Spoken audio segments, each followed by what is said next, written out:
Okay, this riff is really important. This came actually out of a conversation that was happening in the community chat. And I actually gave this riff a title. I did some journaling and really thought about this. I actually did not engage in the chat, which if you've been around for a while, you know that that's really unusual for me, but I really wanted to sit with this and be with myself because I could feel that there was something here for me to uncover and work with and work through. And when I got done, I actually came up with this title for the riff, and it is Trauma Symptoms Are Not Moral Failures. And I'm going to say it again. Trauma symptoms are not moral failures. And I really do believe that they are often misunderstood, that when you're experiencing these symptoms in your body, that they are being misconstrued and misunderstood and processed in the mind as moral failures. So we're going to get into this. I see this time and time again with women that I work with, and my own personal experience, especially those of us who have spent years tending to other people. Those of us that are caregivers, that are the partners that hold everything together. Women who give and give and give, and then one day wake up and life feels like it just doesn't belong to you anymore. When betrayal happens and trust is broken, when a relationship ends and when that rug is ripped out from under you, what is the first instinct for many, many women? I'm not saying all women, but for many women turn on themselves. And I just want you to sit with that for a second. And I don't want you to blame yourself, and I don't want you to shame yourself. I just want you to just sit with that for a second, because it's a curious thing. And I just want you to just get curious about that. Like, wow, isn't that fascinating? Isn't that curious? Was it me? Is there something wrong with me? Am I too much? Do I get too angry? Am I too needy? Maybe I'm a narcissist. Okay? So here's the truth that I want you to hear loud and clear today, and this is where this started out, the title. Trauma symptoms are not moral failures. They're not proof that you're unworthy of love and safety or belonging. And these are the three absolute essential human needs: love, safety, belonging. They are signs that you've been hurt. They are signs that you've survived things that you probably shouldn't have had to need to survive.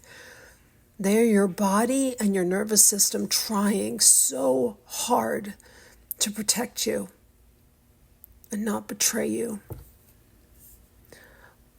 But when you don't know that, when you think your symptoms mean something's wrong with you, you end up trapped, and that keeps you from healing. So today I want to walk you through three things that I see keep women stuck and how you can start shifting them, okay? So one of them, so before I get into this, I'm going to go over three specific things. So I want you to be listening for three things. I don't normally do a riff like this, so this is really different. And it's different because this is a really big topic, and it is a hot topic.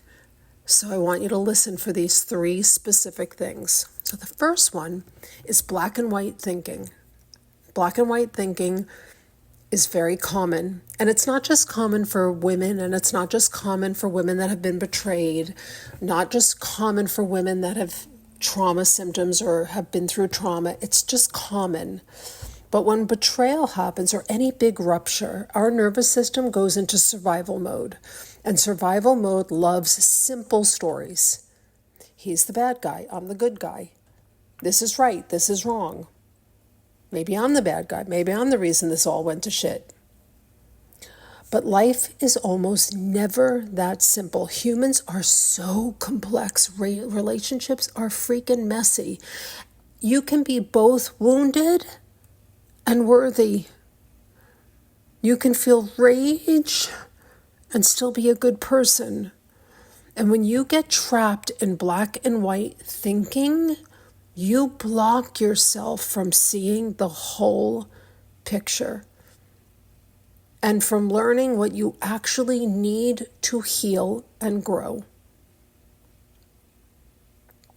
And I'm going to say that again. When you are trapped in black and white thinking, you block yourself from seeing the whole picture and from learning what you actually need to heal and grow.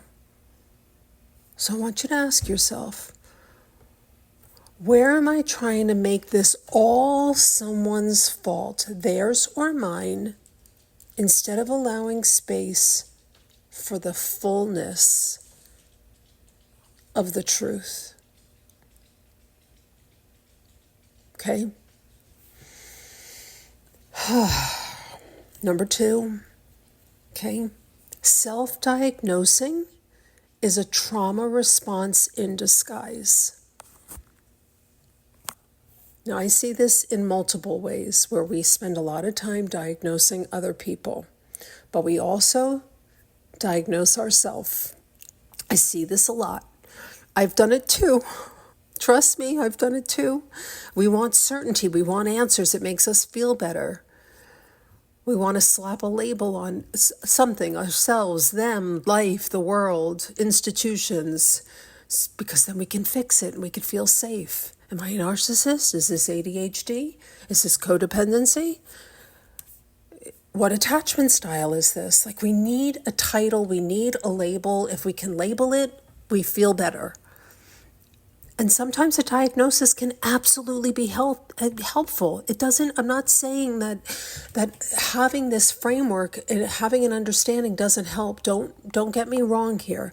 But when it becomes a loop, when it becomes a hammer that you use on yourself, it stops being helpful and it starts to become another form of self-punishment. And most of the times when what you're seeing is actually a trauma response, hypervigilance, overthinking, people-pleasing, rage, shutting down. That's not who you are. It's not. And I know you know that. This is what has happened to you. It is not who you are. Betrayed is not who you are. It's what's happened to you. It is not your identity. So I want you to ask yourself, am I trying to label myself so I can feel in control instead of learning to sit with what's actually coming up? And in part, why somatic practices are so valuable and so helpful, and why it's so important to find yours, because what is good for you, breathing might be good for you, and shaking and jumping around and screaming and raging might be good for you. That may not be good for me. That may not be good for my nervous system, but it might be fabulous for you. So that's why it's really valuable to find what's good for you. But searching for a label may be a pathway to control instead of really sitting with the feelings. And the feelings are really the pathway. Number 3, shifting from self-pathologizing to self-possession. So at some point in this healing journey, you have to make a choice. Do I want to keep seeing myself as a problem to fix? Or am I ready to start seeing myself as a person to love and support and back and reclaim. Self-pathologizing keeps you in shame. It keeps you small. It keeps you believing you need to work on yourself forever before you can be worthy of love and connection and joy and all of the things. It keeps everything at bay. And I want to make sure that you're hearing the intentions of my words.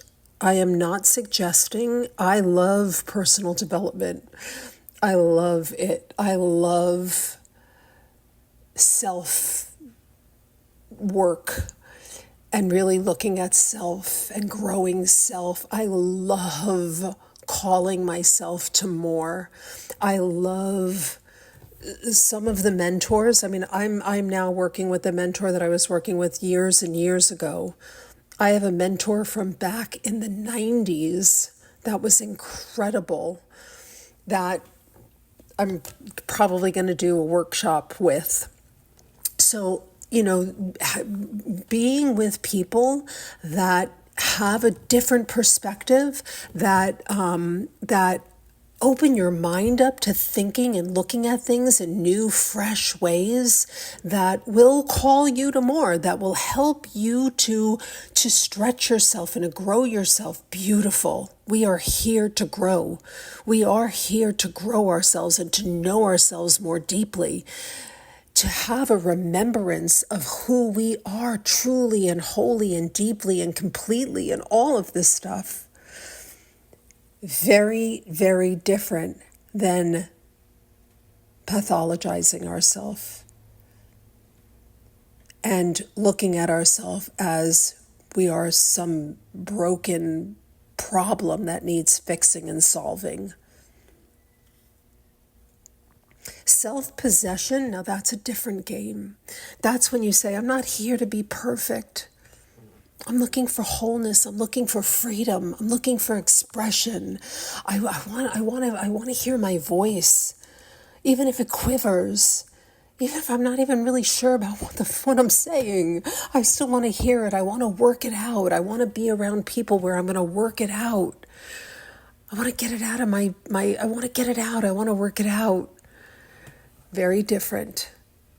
You're allowed to be angry. You're allowed to have needs. You're allowed to outgrow the old version of yourself that settled for less, that didn't know what they wanted, that didn't know what their needs were, that didn't know how to ask.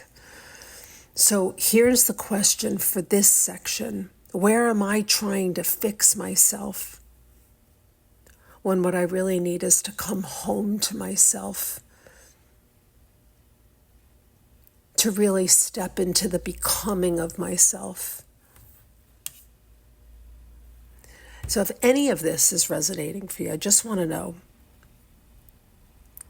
I just want you to know. You're not bad. You're not too much. You're not broken. You're human. You're a human who's healing. And that's what we're doing. That's what this work is. And it's beautiful work. This work really can be easeful, even in the messiest parts of it, if you allow it. We had on our call yesterday, we had part of what I brought to the call yesterday was to just start, if you can adopt a way of thinking, of looking at life as an experiment. Okay, this is a season of an experiment. Okay, so what is this here for? Let's look. Let's see. I have a very, very dear friend, and she says these two things all the time. Let's see. Let's see. Let's look. Let's see. Let's look. And I love it. She's from another country, and I love her use of the language because there's so much wonder in that. It's like, I don't know. Let's see. Let's look. Let's look.